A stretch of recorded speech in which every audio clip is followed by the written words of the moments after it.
Oke guys, kembali lagi ya kita bersama Cari Cuan. Nah, gimana nih perasaan teman-teman semua nih ya? Kemarin sempat launching ya salah satu token ya raja terakhir dari Telegram yaitu si Bloom. Gimana pada profit semua, pada CP brutal semua nggak nih? Oke ya, selamatlah yang profit ya dan yang nggak profit harap maklum bro. Oke ya. Nah, kali ini kalau kita lihat bersama-sama kan market dalam kondisi meronta-ronta nih ya, market dalam kondisi menangis gitu ya kan ibarat kata dompet itu ngap-ngapan juga gitu ya, brother.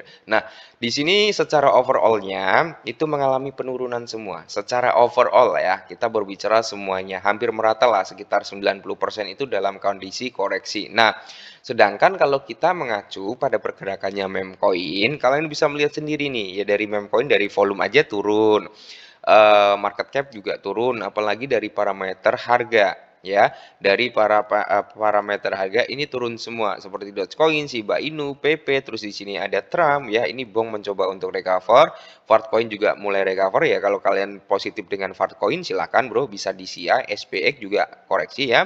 Secara overall altcoin ini pada mulai koreksi bro. Secara overallnya ya, altcoin ini pada mulai koreksi. Pengu ini sempat kita bahas ya, Pengu itu masuk dalam watchlist kita ya, perlu diperhatikan dan nyatanya dia naik 11%. Lumayan ya bro ya. Oke, di sini bro, kita akan membahas perihal PP.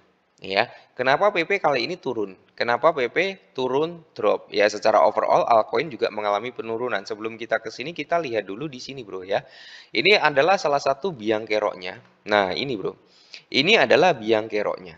Kenapa altcoin itu turun? Kenapa PP turun? Kenapa Shiba turun? Secara overallnya turun semua.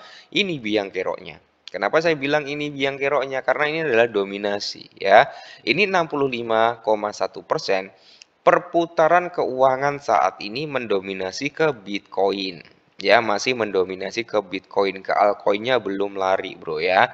Belum lari ke altcoin. Nanti kalau Bitcoin dominasi ini cunam sampai Palung Maria, itu tandanya, bro, alt season mungkin akan segera terjadi ya, dan price daripada Bitcoin naik gitu. Semoga saja ini segera turun. Jadi ini adalah biang kiro utama kenapa altcoin turun. Bitcoin dominasinya naik, Bitcoin price-nya sideways, malah saat ini sedikit koreksi ya. Makanya altcoin pada turun. Nah, sampai sini paham ya kenapa altcoin turun gitu kan. Nah, kita tadi kan mau membahas PP. Nah, kalau kita lihat PP kan saat ini masih di kepala 9 ya, hampir mendekati kepala 8 gitu ya. Atau sudah sempat menyentuh kepala 8. Kalaupun teman-teman masih yakin nih tentang prospek PP, silakan ya. Mumpung koreksi seperti ini kalian bisa DCI kalau kalian yakin dengan progres pergerakan daripada si PP coin ya. Untuk saat ini kan PP itu masih tertahan, bro ya. Untuk saat ini PP itu masih tertahan di range harga ini ya. Nah, dia masih tertahan tuh di area sini, bro. Kita ambil dari segi apa ya, area resisten sebelumnya. Nah, di sini kan ini area support ya, ini jadi area resisten, ini resisten walaupun hanya swingnya aja ya. Ini cukup kuat untuk ngenopang harga daripada PP biar nggak turun lagi gitu ya. Semisal nih PP masih kuat turun, semisal PP masih kuat turun, dia mau sampai mana turunnya gitu kan? Mau sampai mana? Ya mungkin bisa sampai di range harga 0,786. 0,786 itu Fibonacci-nya ya, Bro ya. Itu di kisaran harga sini ya. Di mana? Di sini. Nah, di kisaran harga 759. Jadi kalian nanti bisa DCI di kisaran harga 759 atau ambil di area 76. Itu harga yang cukup bagus sebenarnya untuk DCI daripada si PP Coin, brother ya. Nah, PP ini saat ini kan dia sedang terjadi yang namanya retrace karena apa? Kita hapus dulu ya, bro ya. PP nggak mampu ngejebol di area ini. Bentar. Nah, belum mampu ya, bukannya nggak mampu. Nah, jadi dia belum mampu ngejebol di area sini, bro. Itu kan ada area rally base rally. Sorry, drop base drop ya, di sebelah kirinya itu ada area support. Nah, setelah dia menyentuh di sini, dia terjadi bantingan harga. Ya, bantingan harga ini kalau market dalam kondisi bagus, dia bisa recover lagi ya. Dia bisa recover lagi. Oke, recovernya sampai mana ya? Kalau kita ngambil dari swingnya sini, kita ambil dari swing low-nya sini, kemungkinan sih target terdekat daripada si PP Coin tetap di zona area 382 ya. 382 itu di price kepala 11.34 ya. Kalian bisa setting jual dulu di situ gitu bro ya. Area berikutnya itu di area 0,5 yaitu di area kepala 12 dan tentunya di zona golden rasionya 0,618 itu di kepala 1325 ya. Ini dalam time frame daily. Jadi nggak semerta-merta sehari 2 hari kena ya. Tapi ya tetap mental harus dijaga juga bro karena saat ini market belum begitu kondusif ya. Kita coba turunkan ke time frame 4 jam. Nah, seperti yang saya bilang tadi, dia belum mampu ngejebol di area ini. Ini adalah gini ya, bro ya. Bentar. Kalau kita lihat di sini ya, ini kan terjadi beberapa kali pola continuation ya, bro ya. Mana ya? Harusnya di sini sih. Enggak, ya di sini berarti, bro ya. Oke. Dia kan terjadi beberapa kali pola continuation ya. Nah, ini dia turun. Terjadi pola continuation. Nah, ini ya, dia tut pola continuation terkonfirmasi, dia turun lagi nih sampai sini ya. Terjadi pola continuation kembali ya. Habis itu dia turun lagi, Bro ya. Turun lagi terjadi polanya ini sama. Nah, kalau ini nanti kejebol, di sini kejebol, nice target berikutnya tetap akan ke sini, Bro. Ya, kalau ini kejebol, maka patokan kita ke sini dulu ya. Kalau area ini bisa kejebol si PP, maka target berikutnya di sini, gitu ya. Atau bisa ngambil area supportnya sini, karena ini cukup bagus ya. Saya kira ini bakal kesentuh. Kenapa? Karena di sini ada area gap yang belum tersentuh sama sekali, masih fresh banget. Jadi potensi dia untuk kembali lagi ke sini untuk ngambil orderan yang ada di sini kemungkinan besar bisa ya. Kemungkinan besar bisa. Untuk saat ini kan dia pergerakannya seperti ini ya, Bro ya.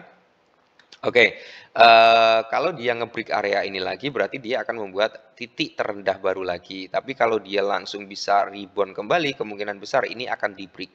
Ya, ini akan di-break kemungkinan besar dan ya area ini bakal kesentuh bro gitu ya. Kalau area ini nggak ke-break dalam time frame 4 jam ya, kalau ini ke-break ya udah kita akan melihat PP membuat lower low barunya gitu ya. Dan semoga saja sih PP nggak nge-break area ini, dia hanya retrace saja. Semoga saja ya bro, area ini ditahan lah, cukup kuat untuk menahan PP ya, semoga saja. Semoga saja. Jadi buat rekan-rekan semua yang notabene masih bullish nih terhadap prospeknya PP, masih yakin nih untuk kinerjanya PP, ya kalian bisa DCI di area yang saya tentukan tadi, ya yang saya kasih tadi, bro ya. Kalau kita lihat dari time frame weekly-nya gimana? Nah, kalau kita lihat dari time frame weekly-nya sih agak miris ya, bro. Kenapa saya bilang agak miris? Karena di sini terbentuk pola head and shoulders gitu ya. Nah, ada bahu kanan kiri udah terbentuk, headnya udah ada. Ya mana ini bro ya? Kita gambarkan lagi di sini ya. Kalau dari weekly ini saya yang takut itu dari weekly-nya malah ya. Jadi ini. Nah, ini adalah sebagai bahu kirinya. Dia koreksi ke sini kan. Oke, ini sebagai headnya. Oke, dia turun lagi ke sini bro ya. Ini sebagai bahu kanannya dan dia saat ini sedang koreksi lagi ya. Dan yes, kalian bisa melihat sendiri ya. Oke, kita stop dulu di sini. Kalian bisa melihat sendiri di sini adalah neckline-nya dia. Ya, ini adalah neckline-nya dia. Ya, kemungkinan besar ya. Kemungkinan besar kalaupun PP mau koreksi, dia bisa ke sini, Bro. Nah, ini yang kita takutkan, bahkan PP juga bakal, nah area sini itu pas dengan area resisten di awal-awal dia brojol dulu gitu ya, di kisaran harga 277. Nah, makanya di sini di area weekly yang perlu kalian perhatikan adalah silakan kalian bisa open jaring di 277 atau gampangannya di 28 atau 29, Bro. Atau kalian kalau apa ya? Ingin cepat kena di kepala 3 pas gitu ya. Takutnya ini nanti terkonfirmasi. Kalau ini langsung ngebanting ke atas, maka pola head and shoulders nggak terkonfirmasi ya bro ya. Semisal nih kayak gini bro ya. Oke, kita hapus dulu. Semisal kayak gini kan, polanya ya. Semisal nanti seperti ini, maka ini konfirmasi bisa batal gitu ya. Ini kan kita lihat dari sinilah. Oke, ini seperti ini ya. Nah, ini seperti ini kan Bro ya. Ini udah terbentuk yang namanya pola head and shoulders-nya. Udah kelihatan banget lah ya. Dia kan ke sini. Kalau semisal dia langsung mantul ke sini Bro ya, maka ini N ya, pola ini nggak berlaku kembali. Tapi kalau dia nggak bisa nge-break area ini Bro, area ini nggak di-break, ya otomatis head and shoulder akan terbentuk. Kita siap-siap mental aja ke area kepala 277 ya, karena makanya setiap kali saya buat video nanti kalau kalian udah mulai running profit jangan lupa untuk taking profit tipis-tipis ya, gitu Bro ya, untuk antisipasi gitu ya Bro ya. Oke, mungkin ini dulu tentang PP ya. Untuk jangka panjangnya masih oke, tapi siapkan mental kalau dia sampai terkoreksi sampai kepala 2 gitu aja ya. Tetap semangat ya Nets, selamat buat teman-teman semua yang mungkin udah mulai pada cuan gitu ya. Kita jumpa lagi di next video.